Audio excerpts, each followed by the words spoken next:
أعوذ بالله من الشيطان الرجيم. بسم الله الرحمن الرحيم. الحمد لله رب العالمين، والصلاة والسلام على رسول الله الأمين سيدنا وسيد المرسلين محمد وآله الطاهرين. اللهم صل على محمد واللعن الدائم على أعدائهم أجمعين من الأولين والآخرين إلى لقاء يوم الدين. رب اشرح لي صدري ويسر لي أمري واحلل عقدة من لساني yefqahu qavli. Möhtərəm əzizlər, Allah İmam Hüseyin əleyhissalatu vesselamın şəhadət günlərində hamımıza əcr versin. Bizləri öz evindən əliboş yola salmasın. Dünyadan köçüb gedənlərimizi, şəhidlərimizi rəhmət eləsin. Allah subhanahu və teala xəstələrimizə, xüsusən duaya ehtiyacı olan xəstələrimizə tezliklə şifa inayət eləsin. Gələn günlərimizi daha uğurlu, daha xeyirli, daha bərəkətli qərar versin. Müşkül və problemlərimizi həll eləsin. Allah darda olanlarımıza nicat versin. İmam Zaman ağanın zuhurunu tezləşdirsin. Zuhuru ilə dünyamızı gözəlləşdirsin. Bizləri də ağanın zuhuruna hazır olanlardan qərar versin. Hamımızın aqibətini, axirətini xeyirli və izzətli qərar versin inşallah. Bütün bu dualarımızın qəbulundan ötürü Muhammed və Ali Muhammedi 3 dəfə ucalı salavatla yad eləyək.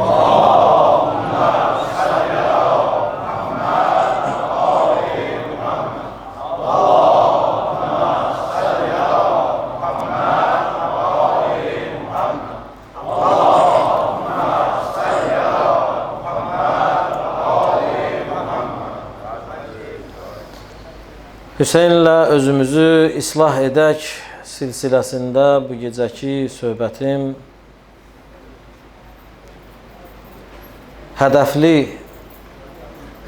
hədəfi olan şəxsiyyətlərdən, insanlardan olaq. Əziz qardaşlar, Allah subhanahu və teala Qur'an-ı Kərimdə bütün bu varlıq aləmini deyir, mən əbəs yerə xəlq eləməmişəm.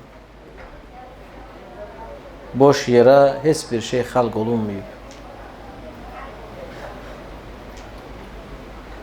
Allahın bu yaradılış aləmini, varlıq aləmini, insanları, bizləri yaratmasında məqsədi var, hədəfi var.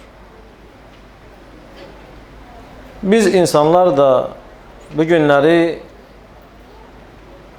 Allah bizi bu həyata gətirib, hər birimizin istər dünya üçün, istər axirət üçün hədəfimiz olmalıdır. Açıq-aşkar hədəfi olmayan insan azmış insandır, yolunu bilməyən insandır, yolunu itirmiş insandır. Ona görə də əzizlər, Kərbalanın bizə verdiyi, İmam Hüseynin bizə verdiyi ən böyük dərs və bizim cəmiyyətimizdə aparmaq istədiyi ən böyük islahatlardan biri, insanlar heç vaxt hədəfsiz yaşamayın. Çünki Qur'an-ı Kərim hədəfli kişiləri bizim üçün mədh edir, tərifləyir. O insanların ki, hədəfi olub, çatıblar, yetişiblər. Allahın göndərdiyi peyğəmbərlər hamılarının qabaqlarında məqsəd olub, hədəf olub ki, ora yetişsinlər. O hədəflərə yetişmək üçün də onlar öz planlarını cızıblar, o planlar əsasında hərəkət ediblər. Bu günləri bizim gəncliyimiz, gənclərimiz, cəmiyyətimiz hər birimizin özümüzə ən önəmli verməyimiz lazım olan suallardan biri budur ki, Biz bugünə qədər yaşamışıq, gəlib yetişmişik. Hədəfimiz nə olub və bundan sonraki hədəfimiz nədir? Nə qədər yaşayacağam mən bilmirəm, amma hədəf nədir də? Mən nə üçün yaşayıram? Çünki insan hədəfi biləndə, hədəfi təyin edəndə, məqsədə doğru hərəkət eləmək üçün nədir? Çalışır. Hayıfdır ki, insan bu dünyada Allahın verdiyi ömrü nədir? Yaşasın, öz hədəfini bilməsin və yaxud hədəfi ancaq ikinci dərəcəli cılız şeylər olsun. İmam Hüseyin Aleyhisselatü Vesselam'ın ətrafında hədəfli kişilər var idilər. Onlar öz hədəflərinə çatmaq üçün gecə-gündüz səy edirdilər. Məsələn, nümunə üçün söhbətin əvvəlində mən İmam Hüseynin, nə ki İmam Hüseynin, İmam Hüseynindən qabaq Peyğəmbərin, Peyğəmbərdən sonra Həzrəti Əlinin, İmam Həsənin, İmam Hüseynin səhabəsi, Həbib ibn Məzahir. Allahın ruhunu şad eləsin.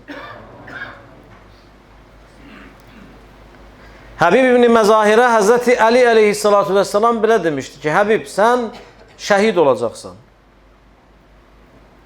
Şəhadət müjdəsi vermişdi.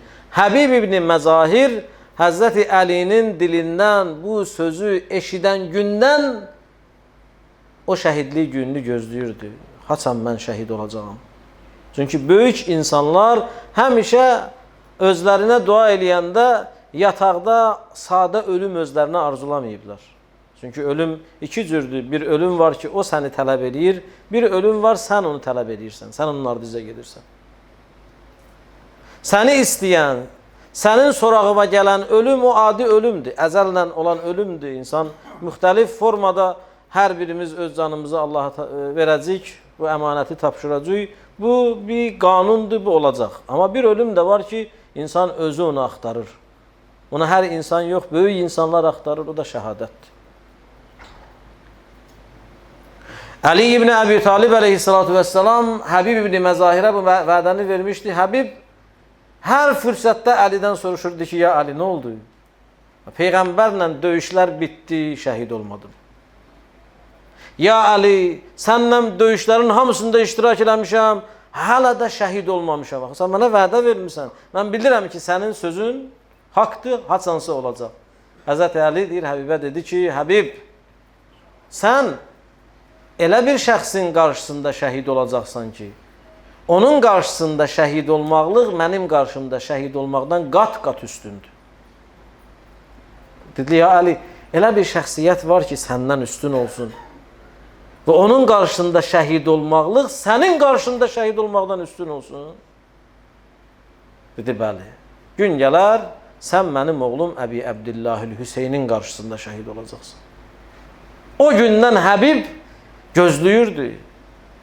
Ona görə son anına qədər Küfədə idi. Son ana qədər İmam Hüseynindən dəvət gözləyirdi. Özü də mən sizə deyim, indi mənim söhbətim Həbib deyil, sadəcə söhbətimə müqəddimə olaraq deyirəm bunu. Həbib yeganə şəxsiyyətdir ki, Hüseyn ona məktub göndərib dəvət edib.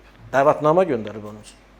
Heç kim üçün dəvətnamə göndərməyib. Bəli, təklif edib, gəl falan. Amma Həbib üçün xüsusi dəvətnamə gedib. İndi o hadisə, daha ondan işim yoxdur. Amma kişi, 90'a yaxın yaşı olan kişi, bir sözü öz ağasından eşidən gündən onun nədir? Arxasıca gedirdi. Belə kişilər hədəfə çatmaq üçün gecəni günüzə, günüzü gecəyə qatıblar. Meysəm Təmmar, Allahın ruhunu şad eləsin. Həzrəti Əli əleyhissalatu vesselam ona demişdi ki, səni bu xurma ağacından nə eləyəcəklər? Asacaqlar. Nə eləyirdi? Hər gün gəlirdi o xurma ağacına su verirdi, suvarırdı onu. Ona görə əziz qardaşlar, Allah Quran-ı Kərimdə deyir, əfəhəsibtum ənəmə xaləqnakum əbəsə. Elə bilirsiniz ki, mən sizi əbəs yerə xəlq eləmişəm. Hədəf yoxdur bu xilqətdə. Siz Allah, mən danışan, siz dinləyənlər, hansı birimiz öz həyatda hədəfimizi bilirik nədir? Nə üçün yaşayırıq biz? Bir sual verək özümüzdən, nə üçün yaşayırıq? Dünənimizlə bugünümüzdə nə fərq var? Ki hədis-i şərif deyir, mən istəva yevma fəhuvə məğbun. Kimin 2 günü eyni olsa o aldanıb, o ziyan eləyib, bədbəxtdir o. Bizim dünənimizlə bugünün fərqi nədir? Sabahımızla bugünün fərqi nə olacaq? Biz özümüzdə artım görürük, görmürük hər sahədə. İstər mənəvi sahədə, istər maddi sahədə, istər bu bizim nə əldə edirik də, ay cavanlar, ay gənclər, xüsusən də bu müraciətim sizədir. Nə hədəfimiz nədir bu həyatda bizim?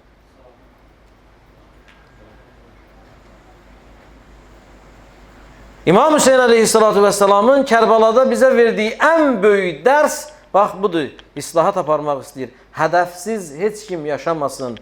Hədəfsiz yaşayan insan itmiş, səhrada yolunu azmış insana bənzəyir. Biz bu kişilərdən hədəfli yaşamağı öyrənməliyik.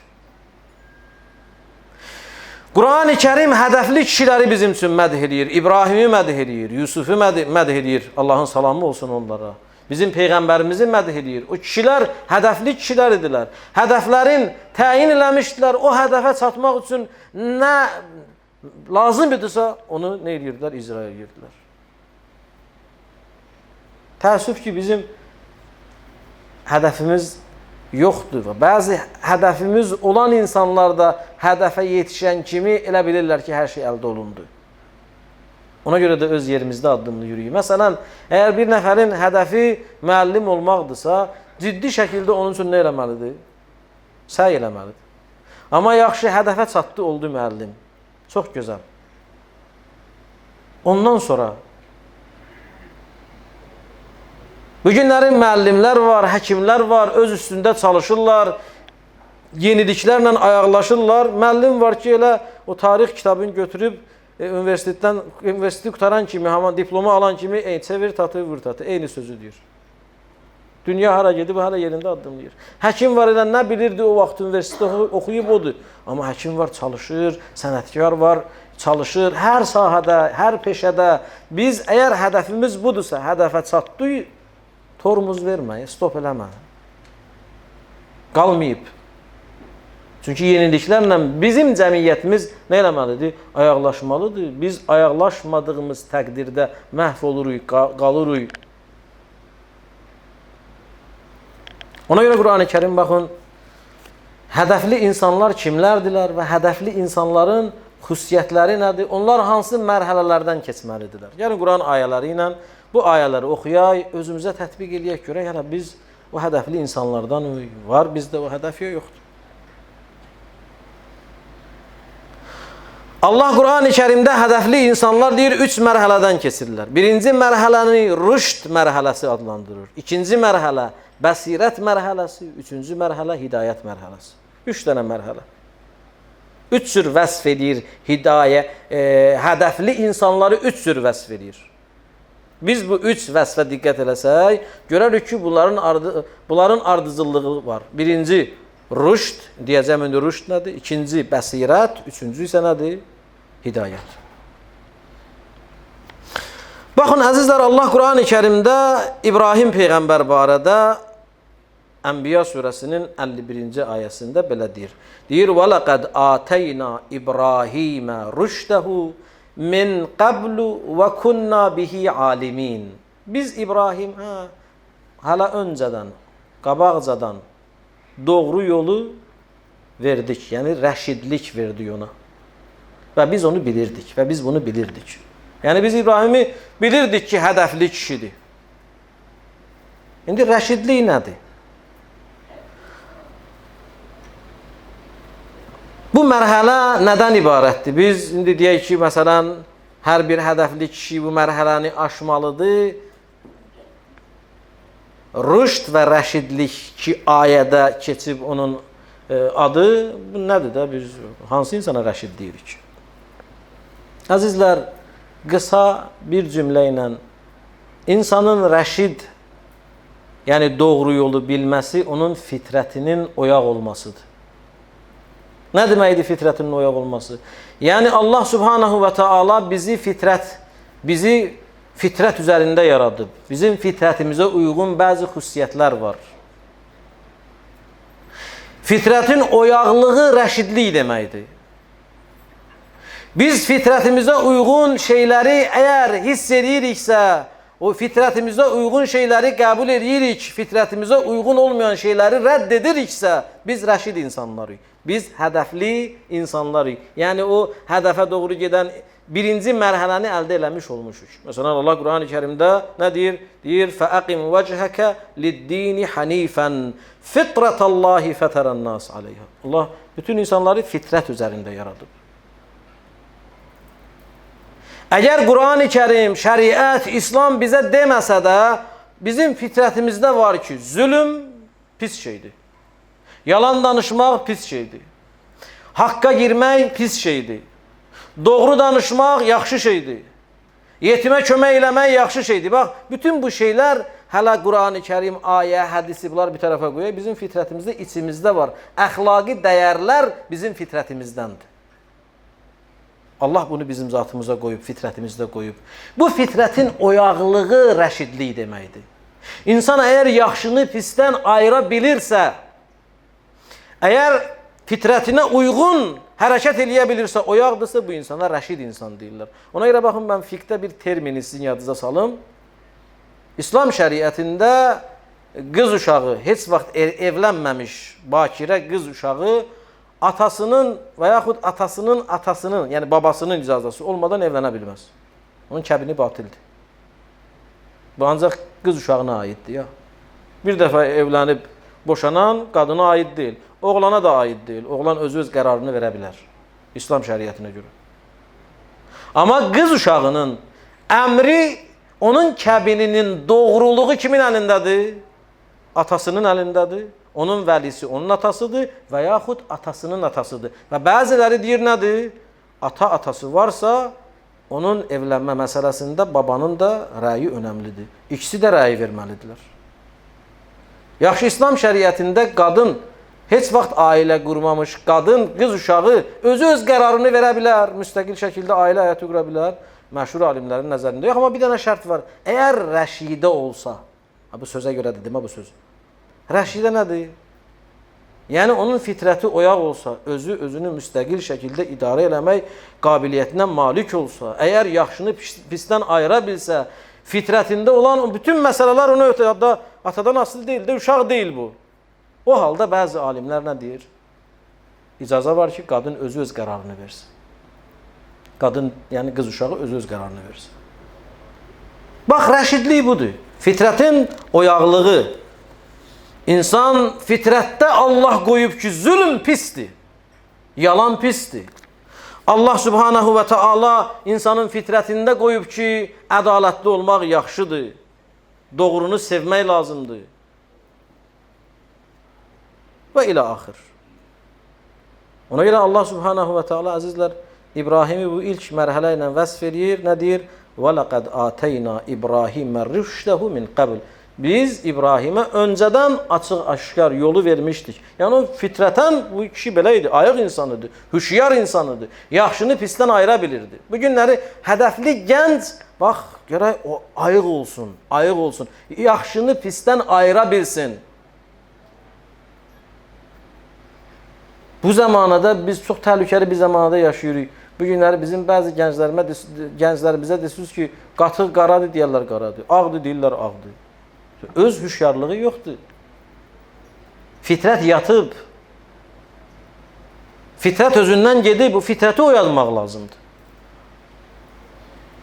Bizim o laqeydliyimiz var ki, cəmiyyətdə biri digərimizə baş verən hadisələrə qarşı belə o qədər soyuq olmuşuq bir-birimizə qarşı, bu bilirsiniz nəyin nəticəsidir? Bizim fitrətimiz nə ki yatıb, yavaş-yavaş ölüb bizim fitrətimiz. Nə olur? Bizə nəyimizə lazımdır? Ona görə də biz hədəfsiz artıq yaşayırıq.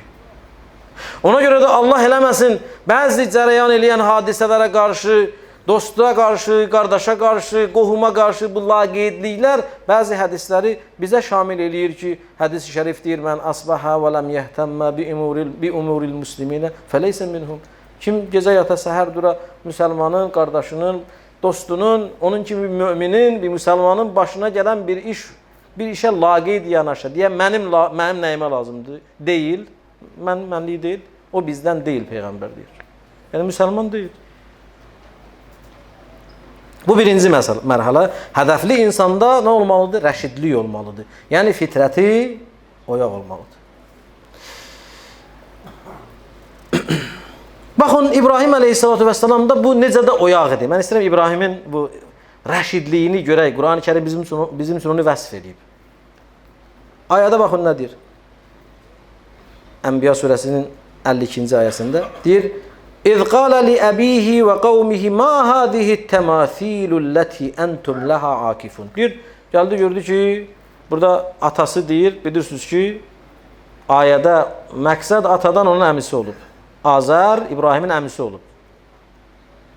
Deyir, gəldi öz atasına, əmisinə, qövmünə, tayfasına dedi ki, bu bütlər, bu daşlar ki, bu heykəllər düzəltmişsiniz, nədir qalıb bunun qabağında səcdə edirsiniz bunlardan, nə istəyirsiniz siz?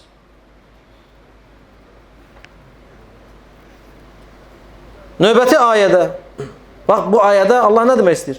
İbrahimin fitrəti oyaq idi. Çünki hər bir insanın fitrətində tək Allahlığa nə var? İman var. Hər bir insan, o bütpərəstlər də o bütə baş əyirdiler. Bilirdilər ki, öz fitrətlərinə, vicdanlarına qayıdan zaman bu daş bizə heç bir fayda verməz. Bilirdilər. Amma yatmışdı onların fitrəti. İbrahim isə oyaq idi. Nə inirsiniz siz? Bu nə məsələdir? İbrahim onu inkar elədi, çünki onun fitrəti ilə nə idi? Uyğun deyildi. Növbəti ayədə Allah 53-cü ayədə onlar nə cavab verdilər? Qalu vəcədna abaana laha abidin. Deyir, nə istəyirsən bizdən? Bizim ata-babalarımızı belə görmüşük ki, bu daşlara, bu heykəllərə, bu fiqurlara təzim edirdilər, səcdə edirdilər. Biz də onlardan öyrənmişik. Nə istəyirsən bizdən? Görürsən cavabı? Cavab yoxdur axı. Fitrət yatıb. Bu kişi onların fitrətini oyadmaq istəyir. Bunlar deyir, ata-babadan belə görmüşük.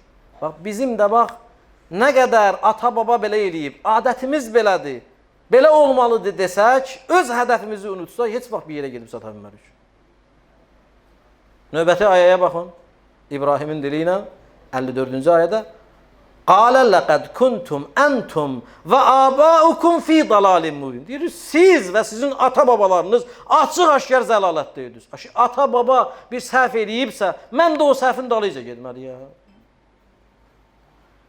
Mən dəfələrlə demişəm, o qədər dava qırğın, xüsusən də bizim bu Lənkəran şəhərin özündə o qədər qardaşlar, bacılar arasında davalar olur. Bilirsiniz nədən? Bunu həmişə deyirəm, ata evi üstündə, ata evi. Elə bil hərəmdir, elə bil ocaqdır. Hamı yığışıb belə qutu-qutu, bir hərə bir otaqdan, biri evin arxasından çıxır evə, biri qabaqdan çıxır, biri yanından çıxır. Ata evində yaşayır. Ya. Bu boyda, bu yer qalıb, bu ata evin xəstəliyi nədir bu düşüb bizim cəmaatımız? Hədəfsiz yaşayıblar da qardaş.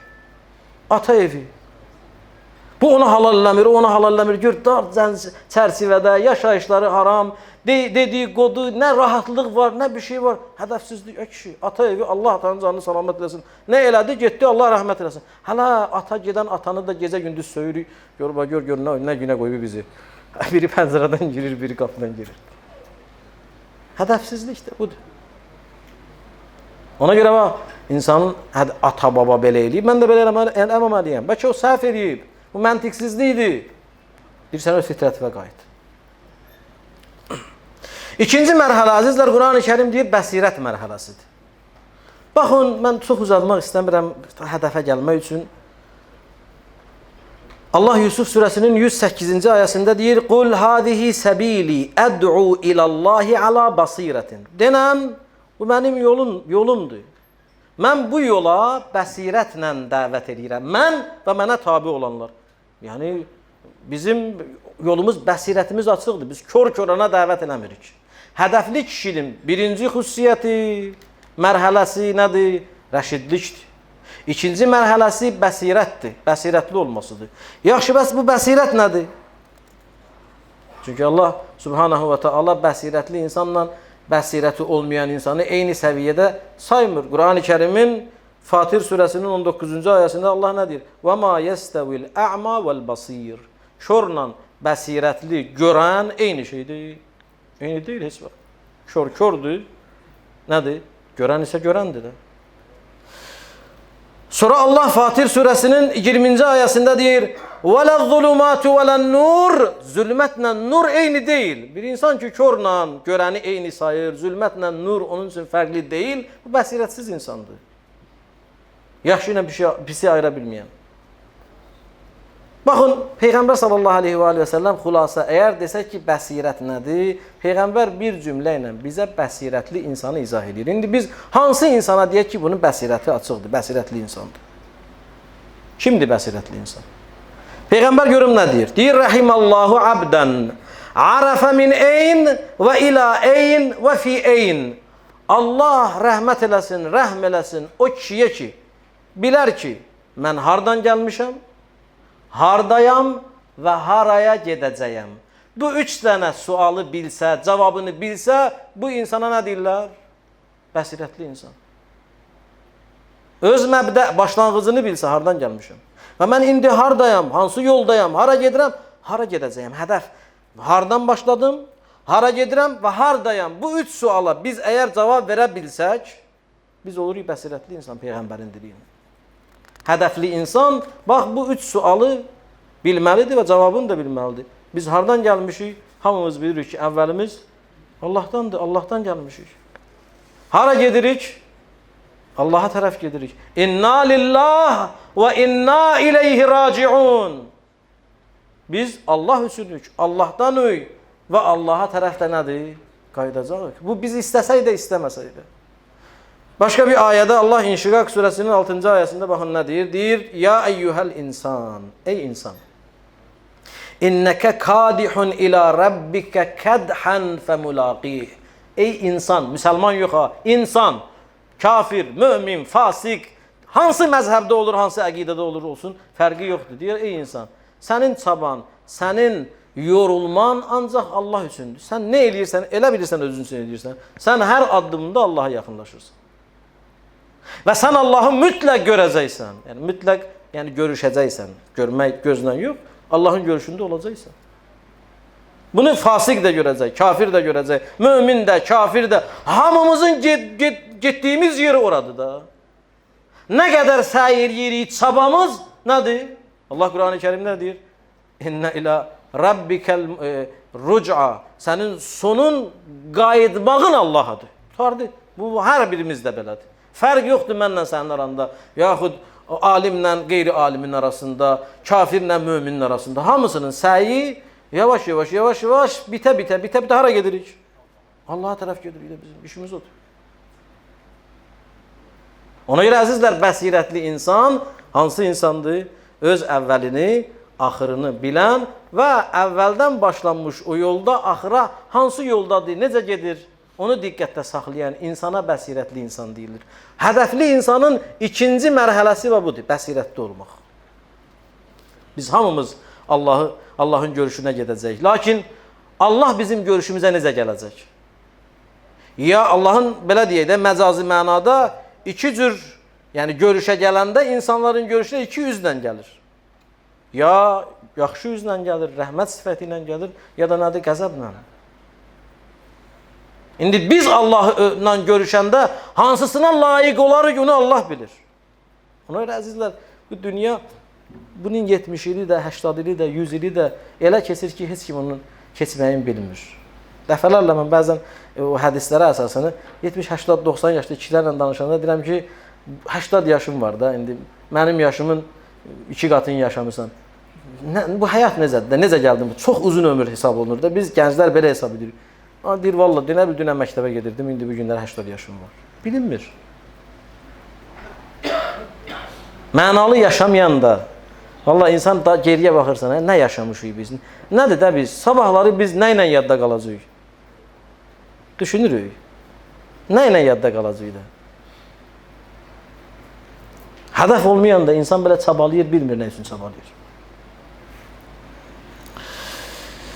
Demək, bəsirət dedik, bildik nədir? Ona görə İmam Zeynəl-Abidin aleyhissalatu vesselam öz sözlərində Həzrəti Əbəlfəzi vəsf edir. Əbəlfəz kimi bir şəxsiyyəti vəsf edir. Deyir, Rəhimallah əmmiyəl Abbas. Allah mənim əmim Abbası rəhmət eləsin. Kana sulbəl iman. Onun möhkəm imanı var idi. Və nafidəl basirə. Çox iti bir bəsirəti var idi. Bilirdi haradan gəlib, hara. Ona görə indi Əbəlfəz gecəsində danışacağım. Əbəlfəz necə idi? Necə İmam Hüseynə bağlı idi? Necə həyatdan deyirdi Hüseyn bezmişəm. Mən hədəf bilirdi nədir? Bəsirətli kişi idi.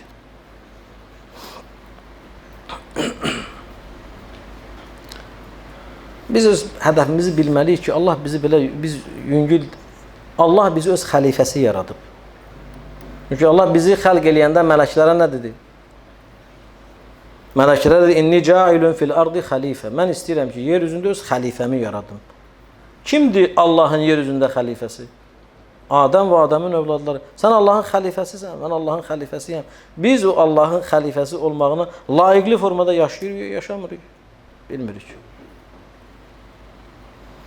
Allah Mülk surəsinin 2-ci ayəsində deyir: "Xalaqal mauta vel hayat liyebluvakum eyyukum ahsanu amala." Allah ölümü, həyatı yaradıb ki, ölüm yaradıb, həyat yaradıb. Bu həyat belə mənalı formada, rəngarəng ki, bilə ki, hansınız daha yaxşı əməl sahibisiniz. İmtahan üçündür də bura. Nəhayət, birinci mərhələdə gəldik rüşd, rəşidlik mərhələsi, gəldik bəsirəti bildiyinədir. Üçüncü mərhələdə hidayət mərhələsi. Hidayət mərhələsi nədir? O tətbiqdir, praktikadır. Sən o iki mərhələni keçəndən sonra nədir? Bu mərhələdə sənin yeni mərifətə, yeni elmə ehtiyacın var. Məsələn, mən bir də misal üçün deyirəm. Misal kimi deyirəm. Bir nəfər məsələn, bir ticari özü üçün bir plan qurur. Biz özü üçün bir ticarət açır. Onu ticari işi başlamazdan qabaq plan qurur. Falan yerdə olsun, dükkanın, falan işçilər olsun, falan. Bütün bu işi qurmaq nədir? Bu bəsirət mərhələsidir. Yəni, mən planlayıram. Belə eləyəcəm, elə olacaq, belə qazancı olaram. Amma sən ki o işə başladın, o işdə artıq sən problemlərlə üzləşirsən. Gündə problemlər var, hesab var, kitab var, mal var, falan. Bütün bu şeylər artıq hidayət mərhələsidir. Orada artıq sən çıxış yolu axtarmalısan. Çıxış yolu da düşdüyün vəziyyətdən ilhamlanmalısan. Doğru düzgün qərar verməlisən. Odur hidayət mərhələsi. Bəzən rüşd mərhələsini aşırsan, keçirsən. Bəzən gəlirsən, bəsirətin də olur, nəzəriyyə kimi var. Amma gəlirsən, elə bir yerə düşürsən, çıxılmaz vəziyyətdəsən. Məsələn, ata öz övladını başqa bir dənə misal deyim. Özü öz tərbiyəsi ilə böyüdür. Ta gəlir nədir? Elə ata tərbiyəsində, evində, ev şəraitində imanlı bir aurada, abu-havada böyüyür. Sonra göndərir onu, məsələn, qərb ölkələrinin birində nədir? Oxumağa. Uşaq buradan çıxır, gedir, düşür ora. Ona rəşidlik verib, fitrəti oyaqdır. Bəsirəti var, lakin hidayət ola bilər, saxlaya bilər özünü. Orada görür açıq bir cəmiyyət, alam dəyib bir-birinə. Yaxşı ilə pis qarışıb bir-birinə. Burada nədir? O iki mərhələdən sonra bu üçüncü mərhələyə çatmaq üçün vəziyyətə uyğun ilhamlanmalıdır. Kim ki nədir? O salih yolla gedir, özünü idarə edə bilir, hədəfini doğru düzgün əlində saxlayıb məqsədə doğru hərəkət edə bilir, o doğru düzgün qərar verə bilir. Əks təqdirdə batıb gedən insanlar o qədər var. Biz nə qədər, bizim el dilində də var, filan kətdən gəldi, şəhərə xarab oldu. Yoxdur belə siz Allah'ım.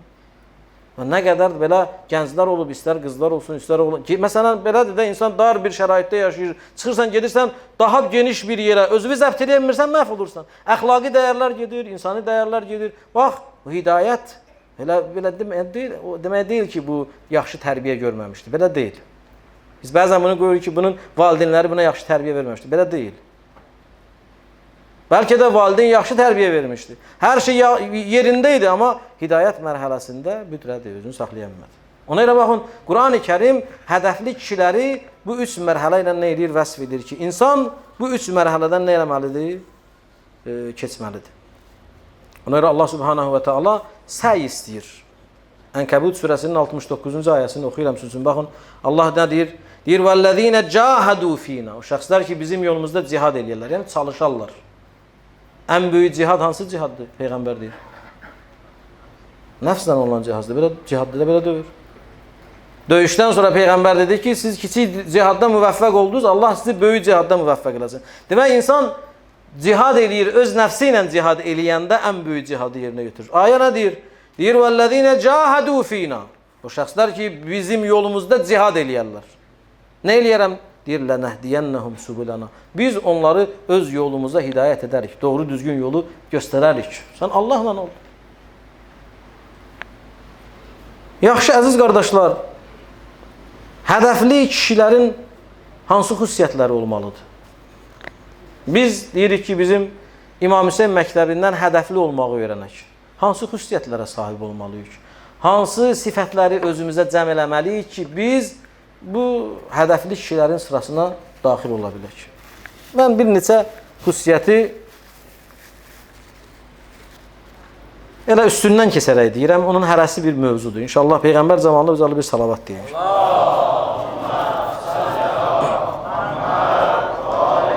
Hədəfli şəxsiyyətlərin xüsusiyyətləri var. Birinci əsas ünsür qeybi ünsürdür. O da nədir? Əzizlər, Əl-ləzīnə Qur'an-ı Kərimdir, istəcabu li rabbihim. O şəxslər ki, öz Rəblərinin əmrlərinə, nidalarına cavab verərlər. Qeybi ünsür, yəni Allaha tam iman. Keçən gecələrdə də danışdım bu. Tam hədəfli şəxsin birinci qeyb aləmi ilə problemi olmamalıdır. Hədəfli şəxs qeybə inanmalıdır. Hələ də deməməlidir ki, kim oradan gəlib?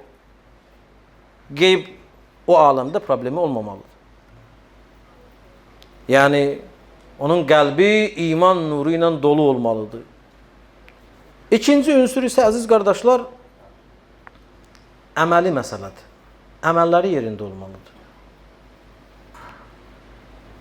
İkinci ünsür əməli və əməli də hədəfini bilib yerinə yetirməkdir. Məsələn, bizim indi möminlərin əsas, ən çox etdiyimiz əməl nədir? Namaz.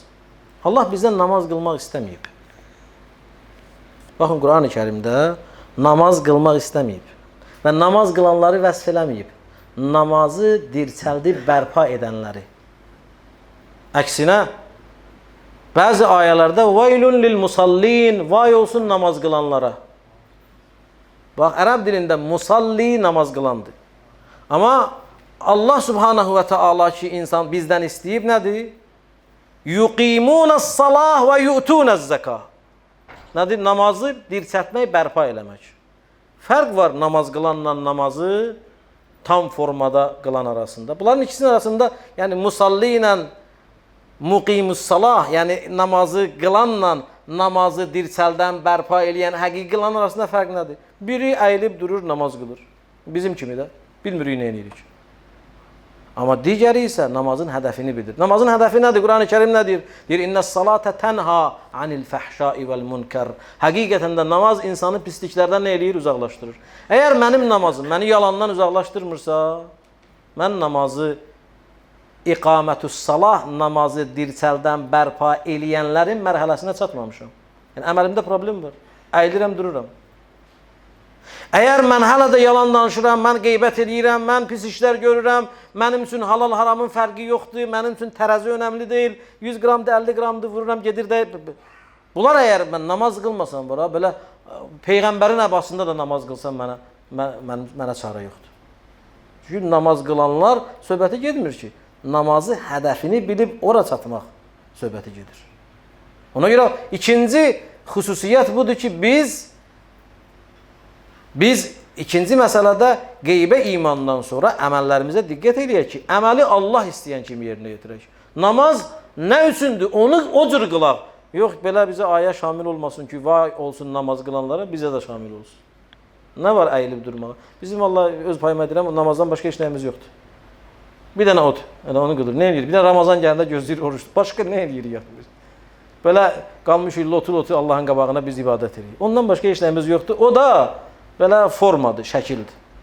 Dərinliyinə getsək, o namaz bizi çox, yəni bizim namazımız bizi pisliklərdən uzaqlaşdırmır. Əgər uzaqlaşdırmırsa, o formadır, şəkildir. Heç bir xeyri yoxdur. Ondan sonra baxın, İslam şəriəti, Quran ayələrinə əsasən hədəfli insanın planı olmalıdır. Əzizlər, bax, yenə də təkrar edirəm, planı olmalıdır. Plansız heç bir şey eləmək olmaz. Nə qədər ki, biz hədəfsiz, plansız, cədvəlsiz yaşasaq, heç bir şey eləyənmərik. Bəzi alimlər deyir, borcun var, borcu vermək istəyirsən. Borcu vermək üçün, deyir, sənə asan yol deyim. Sən öz borcunu gərək nə eləyəsən? Borcları yazasan. Beynində saxlama. Yük olar, sənin beynini yoracaq. Yorulacaqsan, vay, yadını da çıxaracaqsan. Borcu bir deyir yaz, sonra başla onu belə qarışdırma bir-birinə. Kiçik borcdan başla. Nə qədər insan da bir dənə borc qutardı, 2 dənə var. Adam biraz ləzzət edir də, yüngülləşir. Başla məsələn o 1 manatlıq borcundan. Hədəf qoy ki, mən bunu verim, yaz onu, planın olsun. Yoxsa verəcəyəm deyənlər var. Qəbristanlıqda başdaşları belə 20 saat əyilib. Hələ də verirlər, verəmirlər. İnsan ki, bax, ciddi olmadı, planı olmadı, cədvəli olmadı, vallahi heç bir şey gedib çata bilmir. Sən istəyirsən və bəzən də var, deyirsən ki, mən imanlı insanam, mən kimisə haqqını yiyəcəyəm, yeməyəcəm, qaytararam. Amma nədir? Belə hala qalırsan ki, qaytara bilmirsən. Çünki sənin ciddi planın yoxdur öz haqqında. Hədəfin yoxdur. Hədəfli insanın əsas xüsusiyyəti planlı olmadı. Ona görə baxın, Allah Quran-ı Kərimdə Peyğəmbər və Əhl-i Beyti hədəfli insanlar üçün plan önəmlidir deyir. Ondan sonra baxın, hədəfli kişilərin bir xüsusiyyətdə var Quran-ı Kərimdə deyir, onlar ancaq özünü sevməzlər. Hədəfli kişilər ancaq mən deməzlər. Hədəfli kişilər məni keçib biz mərhələsini yaşayarlar. Hədəfli kişilərin əlində nə olarsa onu bölüşməyi bacararlar. Ona görə Quran-ı Kərim onları nə vəsf edir? Və mimma rəzəqnahum yunfiqun. Biz onlara verdiyimiz ruzilərdən nə edirlər? Paylayırlar. Yəni insan nə qədər elə mən var olum, cümlə cahan batsa da batsın, nə işin var prinsipi ilə yaşasa heç yerə sata bilməz.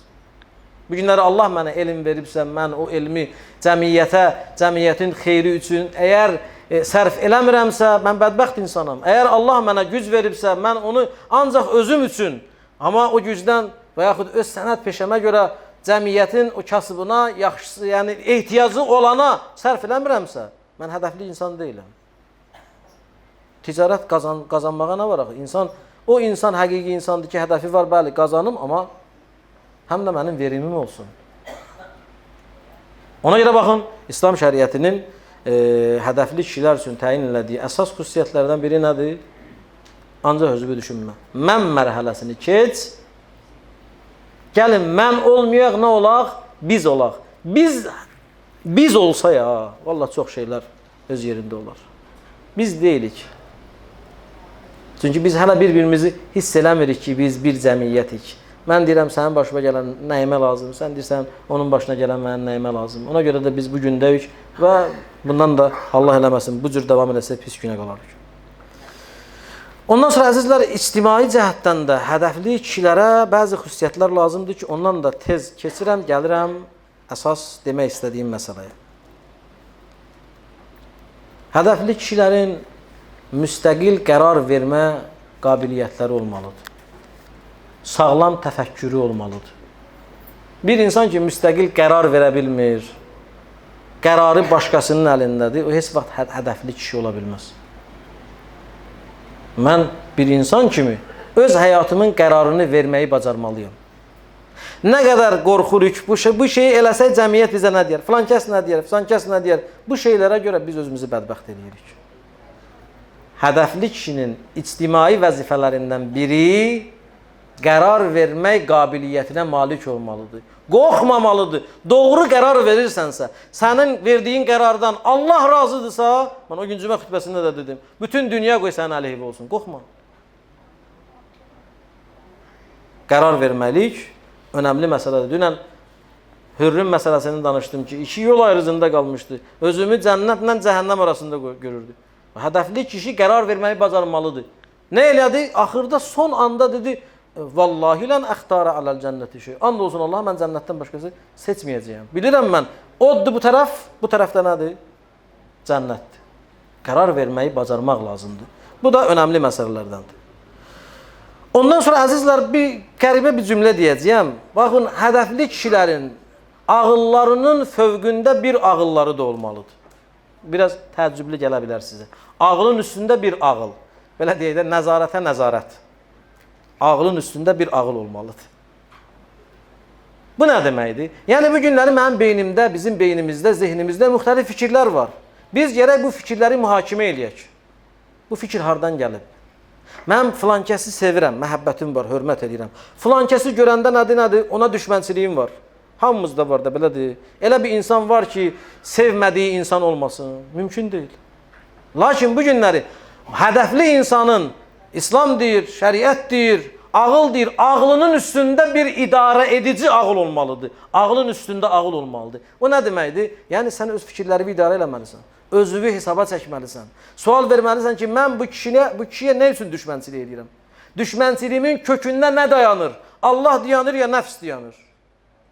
Yəqin qətiyyət var ki, mən bu düşməndir və yaxud bütün şək və zənlərə nədir? Qapanmışam bu kişini, belə qara basma eləmişəm, bunu nə edirəm? Düşmən kimi qərar vermişəm. Sevdiyim insanları da mühakimə eləməliyəm zehnimdə. Nəyə əsasən sevirəm? Çünki Quran-ı Kərim deyir, bəzi dostlar qiyamət günündə bir-birinə nə olacaqlar?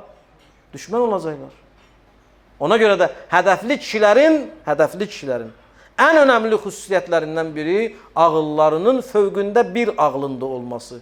Bu da o deməkdir, yəni fikirlərini idarə eləməyi, bacarmaları, Kərbəlayı Gülür, nəzarətə nəzarət var. Yəni bir nəzarət olmalıdır ki, bizim fikirlərimiz nə olsun? Məsdərləri, kökləri bilinsin. Xülasə birini də deyirəm və söhbəti gəlirəm məqsədə. Hədəfli kişilərin ən önəmli xüsusiyyətlərindən biri polad iradəli olmalarıdır. Güclü iradə.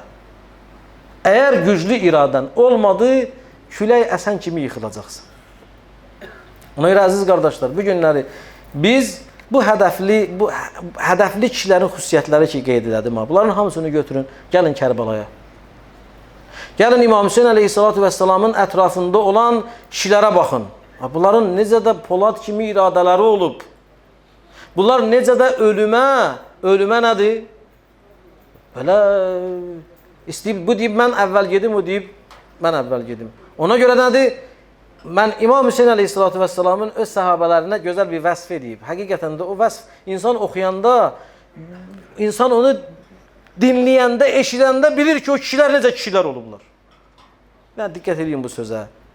Aşura gecəsidir, xanım Zeynəb, İmam Hüseyin gəlir xanım Zeynəbin xeyməsinə. İmam Hüseyin əleyhissalatu vəssalamdan xanım Zeynəb İmam Hüseyindən soruşur ki, Əfə imtəhəntə qulubə əshabikə. Qardaş Hüseyin, indi bizim ailə üzvlərimiz özü yerində. Amma bu sahabələr gündə biri gəlib, sonradan qoşulublar sənə. Bunları sən imtihan eləmisən. Bunlar necədirlər? Bunlar sabahları biz ailədən deyirlər də, elə həmlə, hücum başlayan kimi bəlkə səni götürüb verəcəklər elə düşmənə. Bəlkə özləri elə səni öldürəcəklər. Xanım Zeynəb narahatdır. Amma İmam Hüseyin onların barəsində dediyi bir cümlə var ha. Allaha and olsun. Adam o cümləni oxuyanda bilir ki, Hüseynin sahabələri necə olublar. Deyir, baxdı Zeynəbə, dedi, bacı narahat olma. Mən onları imtihan eləmişəm. İstəyirsən imtihanın nəticəsini sənə deyim bir cümlə ilə. Dedi, qardaş denə. Deyir, imtihanın nəticəsi budur. İnnəhum yəstənisunə bilməniyyəti duni kəstinəsi tıfli bi məhali bi ummi. Deyir, onlar mənim yolumda ölməyi körpə uşaq öz anasının sinəsini necə istəyirsə, o cür istəyirlər. Körpə uşaq, yeganə, ruzi, qaynağı körpə uşaqda anasının sinəsidir də. Körpə uşaq anasının südünü necə istəyirsə, Zeynəb narahat olma, mənim ətrafımda olan o hədəfli kişilər nədir? O cür mənim qarşımda ölməyi istəyirlər. Bu cür polad iradə. Ona görə nədir? Aşura gecəsində onlar elə bil sanki bir-birləri ilə müsabiqəyə, yarışa çıxmışdılar. Bəni Əsəd qəbiləsindən olan Həbibin ətrafında olanlar deyirdilər nədir? Sabah birinci gərək biz şəhid olayıq.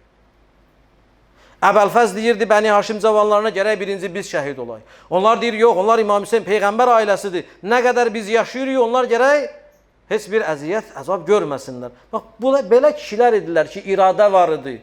Çünki hədəf var idi. Çünki bəsirət var idi. Çünki fitrət oyaq idi, bilirdilər nə iş görürlər. Əzizlər, bu Kərbəla çölünün birinci qəhrəmanı, birinci şəhidi Həzrəti İmam Hüseyin əleyhissalatu vəssalamın küfəlilərin məktublarına cavab olaraq göndərdiyi Müslim ibn Əqildir. Allah onu rəhmət eləsin. Məzlum kişidir. Həqiqətən də onun adı gələndə adam ürəyi kövrənir. Məzlumdur. O deyirlər bizim köhnə atalar, babalar, nəvələrimizdən Allah bizim ata-babalarımızı, köhnə kişiləri Ağbirçək analarımızı rəhmət eləsin. Həmişə dillərində bir bayatı olardı. Deyərdilər nədir? Qərib ölmək pisdir. Qərib ölmək pisdir. Müslüm qərib ölüb. Vallah qərib ölüb. Çox qərib ölüb. Təsəvvür eləyin, baxın, insanlara bax, 18 min insan məktub yazır ki, biz hazırıq. Hüseyn gəl, 18 min insan. Və bəzi rivayətlərdə 18 min, 40 min insan. Ay kişi, bu 40 min insan nə qədər vicdansız insanlar olar ki, 40 min insan, 18 min, 1000 nəfər heç olmasa, 2000 nəfər. Hara getdiniz də siz? Küfədən məktub gəldi. İmam Hüseyn də eləyənməz axı, bu qədər insan nə eləyir? Haraya çağırır İmam Hüseyni? Artıq İmam Hüseyn də gedir, qərarını verib, artıq çıxmalıdır. Amma qabaqcadan kimi göndərdi?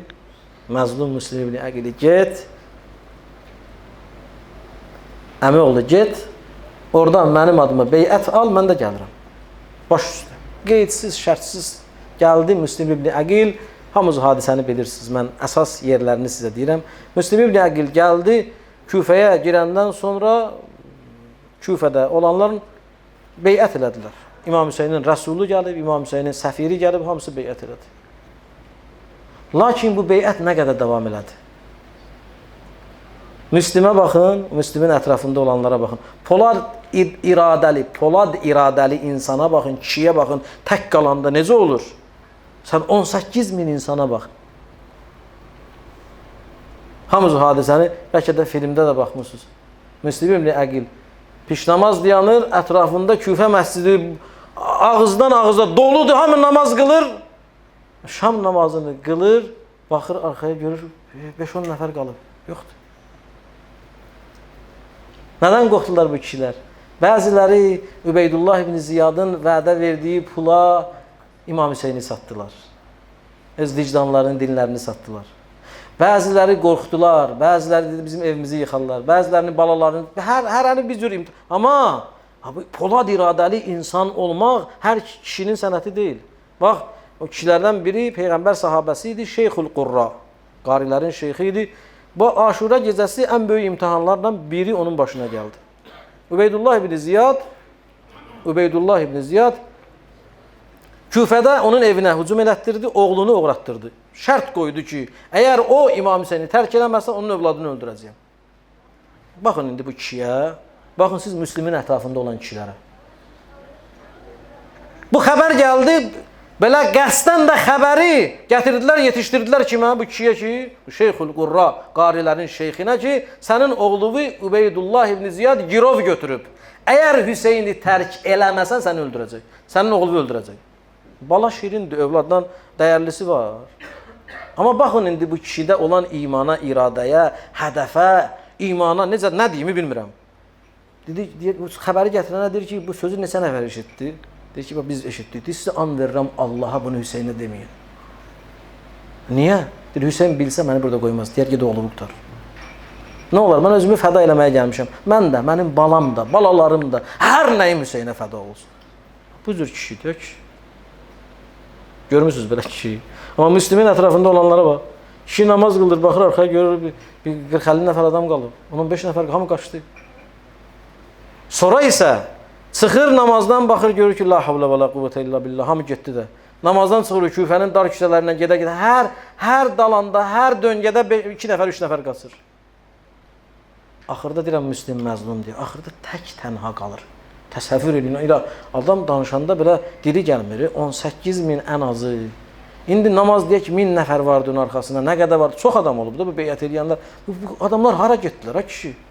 Bir saatın içində İmam Hüseynin göndərdiyi səfiri tək qoydular. Bu kişi Küfəni tanımır, küçə bazarda tək-tək gəzir o tarafa, bu tarafa, heç yeri bilmir. Tək qalıb. Hamı qaçdı, iradəsiz insanlar, hədəfsiz insanlar, vicdansız insanlar. Amma bu kişi sənədir, bu da eləyə bilərdi də. Bax, bilir ki, artıq mən tək qalmışam, təhlükə ilə üzbəüzəm. Amma gör bunda olan qeyrətə. Gəldi, gecənin bir aləmində, hamınız bu söhbəti eşitmişsiniz, gəldi haman o qoca Tovənin, haman o xanımın evinin qarşısında gəldi, oturdu. Bu xanım da Tovə adında bir qadın, nanəcib bir dənə oğlu vardı, Allah ona lənət eləsin. Evə gec gəlmişdi, nanəcib də olsa ana ürəyidir də. Çıxırdı, baxın mənim balam harada qalıb.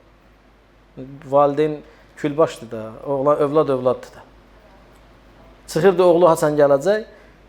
Gördü bir nəfər oturub burada. Dedi ki, ay Allahın bəndəsi, mən sahibsiz bir qadınam. Sənin mənim qapımın qarşısında qalmağın nədir? Caiz deyil. Nə istəyirsən? Dedi, mənim biraz əgər su varsa, mənə biraz su ver, içim, su istəyirəm. Xanım getdi, girdi içəri, indi qərib adamdır, susuzdur, su istəyir. Bir qədəh su gətirdi, su verdi buna, özü girdi içəri. Biraz sonra keçdi, gəldi, gördü, yenə də oturub burada, başını salıb aşağı oturub. Dedi ki, ya Abdallah, Allahın bəndəsi, məyər mən sənə demədim ki, su istədim, verdim. Dedim, axı, mən tək qadınam. Görənlər nə deyəcəklər mənim barəmdə? Mən sənə icazə vermirəm mənim qapımda oturasan. Dedi ki, olar ki, sən bu gecənin qaranlığında məni evində qonaq saxlayasan. Əgər qonaq saxlasın, mən qiyamət günündə bunun əvəzini sənə verəcəyim. Biraz təəccüb gəldi bu toğa ki, sən kimsən də qiyamət günündə mənim əvəzimi verirsən. Böyük sözdür axı. Dedi, xanım, mən Hüseynin səfiri tək qalan məzlum müslüməm. Heç kimim yoxdur. O qədər insanlar mənə vəfasızlıq elədilər, tək qoydular. Müslümün adını eşitdi, dedi, Hüseynə də, Hüseynin səfirinə də, Hüseynin balalarına da Tövənin canı fəda olsun. Evim də sənə qurban olsun. Müslümü saldı evə. Yemək gətirdi, yemədi. Su verdi, içmədi. Xanım, su gətir, dəstəmaz alım. Səhərə kimi ibadət elədi. Xulasa, nanəcib oğlan gəldi, yerini bildi, hamınız bilirsiniz. Xəbər elədi, bax, nanəcibliyə, bədbəxtliyə, Hüseynin səfirini qızıla, gümüşə, pula satdı. Satdı. Gəldilər, böyük bir dəstə ilə. Müslüm gələnlərin, atların ayaq səslərini eşitdi, çıxdı. Dedi ki, mən sənin evə gəlmişəm, pənah, məni evində saxlamısan. Evdən çıxmasan, evi bizim başımıza uçurarlar. Çıxdı. Böyük qəhrəmanlıq, böyük şücaət. Hətta neçə dəfələrlə nədir, kömək istədilər ki, Müslümlə bacarmırdılar. Ubeydullah ibn Ziyad dedi, mən bir nəfərə bu qədər insana, deyirsən, məni göndərmişsən bir baqqalla döyüşməyə. Bu Bəni Haşim cavanlarından dök. Nəhayətdə çıxdılar evlərin damına, biri daş atırdı, biri od atırdı. Müslüm yuxarıdan baxırdı onlara, ay bədbəxtlər, mən müsəlmanam, kafirəm, məni daşlayırsınız siz. O qədər ona yara vurdular. Axırda onlardan biri qılınc yarası ilə onun dodağını iki yerə böldü. Su istədi, su içmək istədi, gətirdi. Suyu dodaqlarına yaxınlaşdırdı, qan doldu onun içinə, içənmədi. İkincini tökdülər, içənmədi. Üçüncünü dedi, yox, deyəsən su mənə qismət olmayacaq. Mən də Hüseyin kimi susuz şəhid olacağım. Gətirdilər, saldılar onu Ubeydullah ibn Ziyadın sarayına. Gördülər ki, Müslim ibn Əqil ağlayır. Dedi ona ki, Müslüm, sənin kimi hədəfi olan kişi ağlamamalıdır. Qorxursan, ölümdən qorxursan. Qayıtdı, dedi, ay məlun, mən özüm üçün ağlamıram, ağlayıram Hüseyin üçün. Onun balaları üçün ki, mən məktub yazdım ki, Küfədə hamısı beyət elədi, Hüseyin gəl. Amma bilmədim ki, bir gündə beyətlərini sındırıb məni tək qoyacaqlar. Xulasa, məlun Ubeydullah ibn Ziyad çox qəddar adamıdır. Dedi, səni elə öldürəcəyəm ki, indiyə qədər heç kimi belə öldürməmişəm. Çıxartdı Müslim ibn Əqili Qəsr-ül İmaranın üstünə. Son anları idi, Müslim ibn Əqil dedi, mənim son bir istəyim var cəllada, dedi. Nə istəyirsən? Dedi, əvvəl istəyirəm Allahıma 2 rükət namaz qılım. Son namazımdır da. İkinci, səndən xahiş edirəm, əgər vicdanın varsa, xəbər sal, Hüseynə denən ki, Küfəyə gəlməsin. Küfəllər vəfasızdırlar, gəlməsin. Son anları idi, namazdan sonra özünü tutdu Hüseynin gələn səmtinə. Salam olsun sənə ya Əba Abdillah, Müslimi əff elə, bağışla. Mən sənə yazmışam, gəl. Ay külək, mənim səsimi Hüseynə çatdır. Gəlməsin Hüseyin, gəlməsin. Xulasa, Müslim ibn Əqilin, Hani ibn Ürvənin başını kəsdilər Qəsr-ül İmarədən. Onun başsız cənazəsini yerə atdılar. Vəhşicəsinə zəncirlədilər. Bütün Küfənin bazarlarından Müslimin cənazəsini nə elədilər? Sürüdülər. Müslümin ölüm xəbəri İmam Hüseynə yolda çatdı. Bir qrup insanlar gedirdilər, Yolda İmam Hüseyin düşərgə salmışdı. Gəldilər, yaxınlaşdılar. Siz kimsiniz? Küfədən gəlirik. Küfədən nə xəbər? Dedilər Hüseyin, Küfədən Müslim ibn Əqili biz çıxanda cənazəsini zəncirləyib bütün bazarlardan çəkirdilər o tərəfə, bu tərəfə. İmam Hüseyin Müslimin ölüm xəbərini eşitdi. Pərişan oldu. Qardaşlarını çağırdı. Ay Müslimin qardaşları, artıq siz böyük bir qurban vermişsiniz. Özürlüsünüz, qayıdın. Qılınclarını çəkdilər. Ya Hüseyin, biz qisasımızı almamış heç yerə getmərik. İmam Hüseyin ağlayırdı. Bəni Haşim cavanları Müslimin müsibətinə ağlayırdılar. Birdən xanım Zeynəb eşitdi ki, kişilərin tərəfindən ağlamaq səsi gəldi. Hüseyin, qardaşım, nə məsələdir? Dedi, bacı, başın sağ olsun. Əmin oğlu Müslümin başını kəsdilər, şəhid elədilər. Gəldi, girdi Zeynəbin xeyməsində oturdu. Bacı, Müslümin yetim balası Həmidəni çağır bura. Xanım Zeynəb Həmidəni çağırdı. Bu nə ya Həmidə, gəl bura, mənim qızım Həmidə, Hüseyin səni istəyir. Həmidə girdi, Hüseyin Həmidənin dayısıdır. İmam Hüseyin onun dayısıdır. Gəldi, otuzdurdu Həmidəni öz dizinin üstünə. Əlin çəkdi onun başına, mənim balam, sənə əmin qurban olsun. Əlin çəkdi onun başına, Həmidə də Əhl-i Beytdəndir də. Dedi, əmi, mənim atam ölüb, yetim qalmışam mən, niyə mənim başıma əl çəkirsən? Siz ancaq yetimlərin başına əl çəkirsiniz. İmam Hüseyin dedi, Həmidə, mənim balam, bugündən sonra sənin atam mənəm, sən Hüseynin qızısan. Deyir, İmam Hüseyin Həmidəyə nəvaziş verirdi, Həmidə ağlayırdı. Birdən İmam Hüseynin kiçik qızı Səkinə girdi içəri, başladı Həmidə ilə zarafatlaşmağa. Həmidə ağlayır, amma Səkinə, uşaq da zarafat edir ondan. Birdən İmam Hüseyin üzünü tutdu Səkinəyə, Səkinə, qızım, o qəmlidir, qüssəlidir, yetimdir. Ondan işin olmasın, o ağlasın. Bu günləri o ağlayanda onun gözünün yaşlarını silən var. Amma gün gələr sən Kərbalada Hüseyin vay deyərsən, ata vay deyərsən, qəmçi ilə səni vurarlar. Heç kim sənin halıva ağlamaz. Əla la'nətullahi aləl qavmi zalimin. Fəsəyə'ləmul ləzīnə zələmu əyyə munqələbin yənqəlibun. Vəl-aqibətu lil-muttəqin. Allah İmam Hüseynə zülm eləyənlərə, İmam Hüseynin qatillərinə dünya və axirət lənət eləsin.